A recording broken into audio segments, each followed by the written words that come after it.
Oh, hello, how you doing? It is Lynn here. As you know, Joy Coach, Copy Queen, Alignment Genie, and it's my pleasure to be back again for a Joy Jam training. So if you're here with me live, please do say hi. If you're watching this on the and give me a hashtag replay.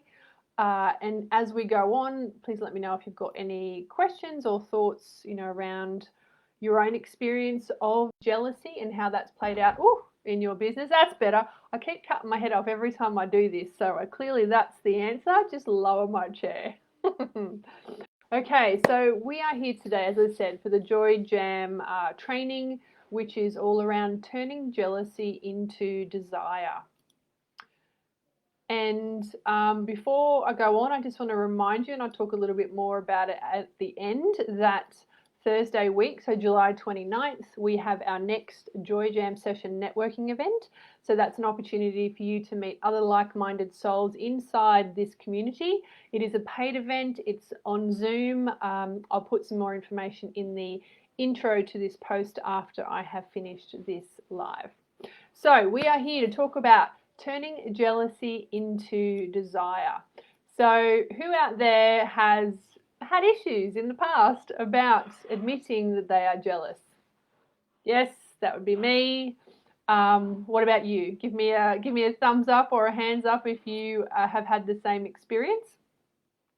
And that's because jealousy can often be considered a dirty word, right? There is no one out there who very freely admits that they feel jealous, particularly about something that somebody else has. We don't want to feel it, let alone admit to it. Would you agree with that? So give me a thumbs up if you agree. And it's because we're taught that jealousy is bad, right? We're taught that we are bad if we feel jealous, that you're wrong in some way. So we don't talk about jealousy much because it's essentially shrouded in shame. We feel shame, we feel ashamed if, we are jealous of someone or something. But what if we gave jealousy a reframe? Because, like all emotions, jealousy is a signpost. It's a signal that there is something here for you to pay attention to. And would you agree with that? Is that been something that you've also done? Have you thought about when you've had, experienced jealousy before? Have you also gone, okay, there's something here for me? I mean, you're all I know, everyone in here is very much on the path of radical responsibility. So, but sometimes, with some of those deeper emotions that can cause shame, like jealousy, we don't necessarily go there. And you can clearly, you kind of really know clearly that you are jealous of and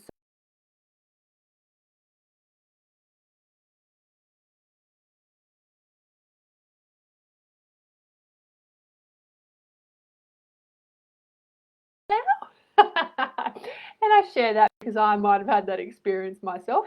My mum was not into brand names. In fact, she refused to buy us brand names. And growing up in Australia, like surf brands, like on the coast, like surf brands were the thing.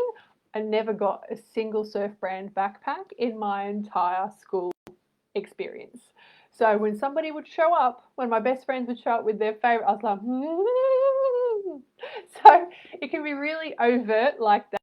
And it might be also in our modern day experience or our current experience. Maybe you've seen somebody else in business, like someone you consider, someone you've come up with, or on the same like level as you, as an example, and perhaps they've leapfrogged. They've done something. They've had a really big launch, or they've made more money per year, or something, and perhaps that's caused some jealousy in you.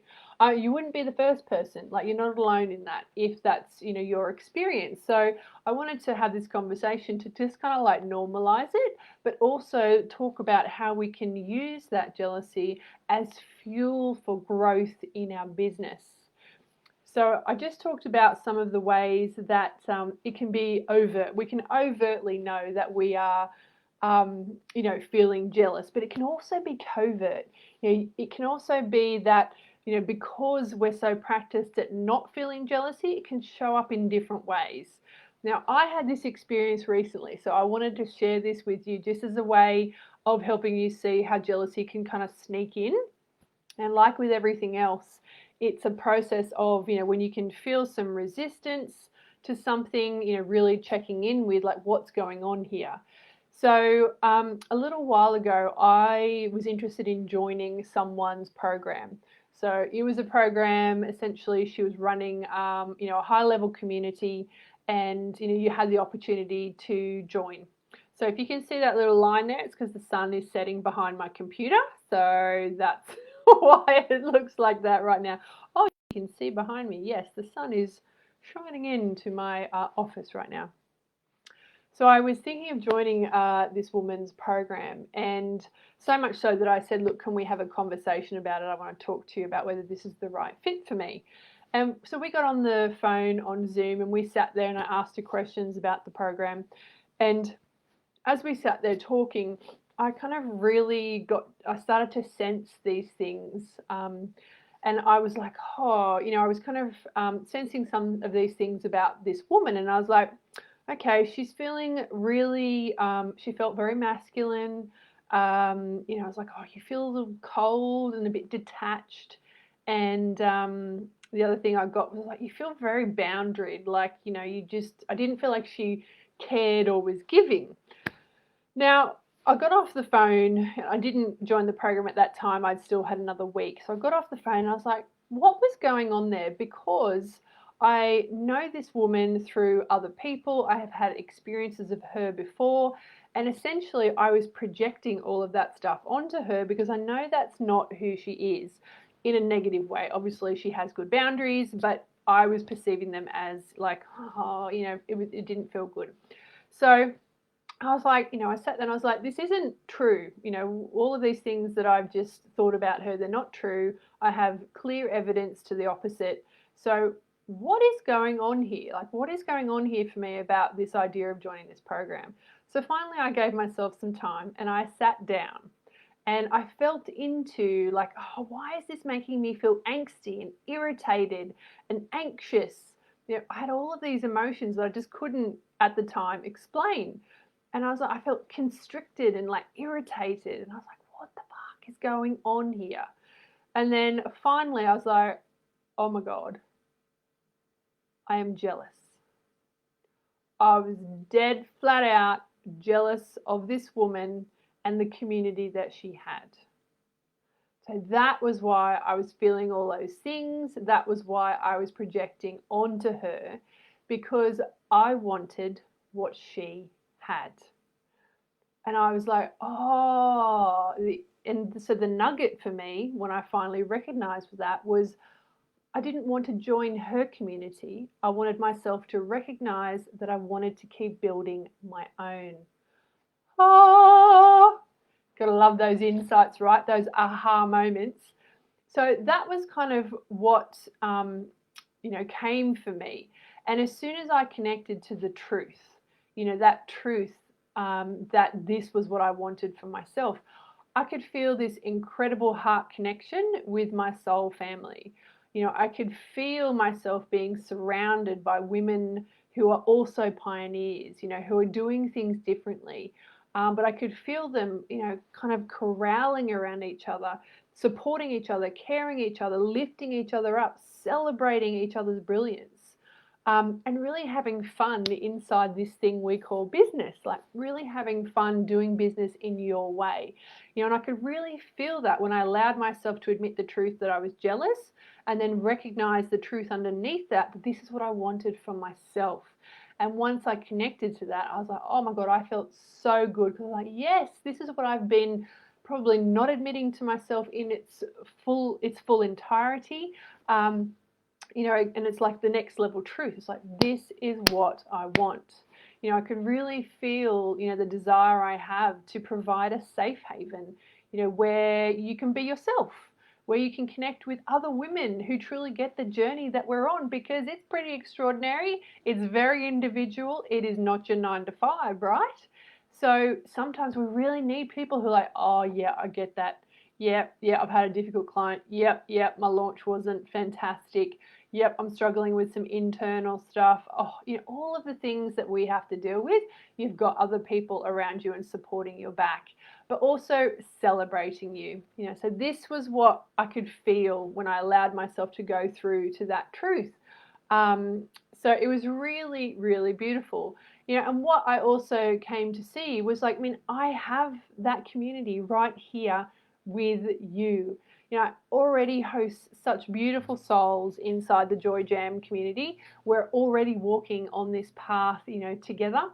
And it really makes my heart happy. Honestly, it just fills me with such joy to know that we're already doing this, you know, together. Um, and so this jealousy really connected me with that desire for growth and expansion of this community. You know, it really helped me connect into my conviction. Like, I know this is part of my path. I know this is definitely a piece in my own personal jigsaw puzzle, business jigsaw puzzle. But also it's what I want and need. I think that's the thing, you know, that really kind of I connected back with. You know, I want this because I want to support other women, and I want this because I want it for myself. I want to feel connected to incredible women like yourself doing amazing.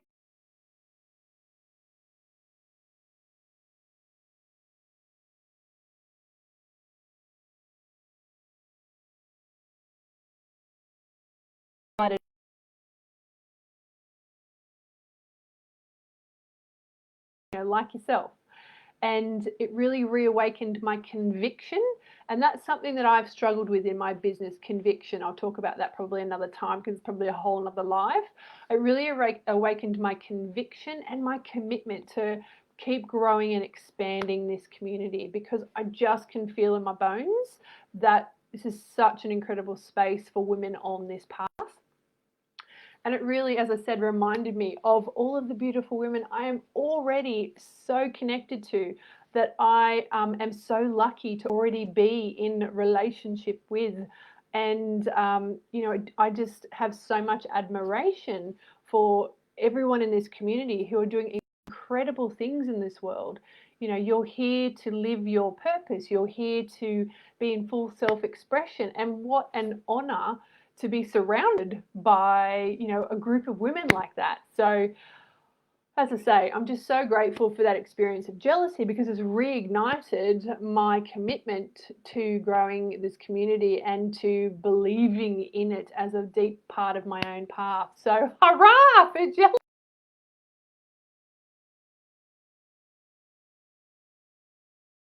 I wanted to share is that you know, there are a couple of steps that I think about personally when I kind of go through this experience. So I wanted to share those with you in case, you know, that is helpful.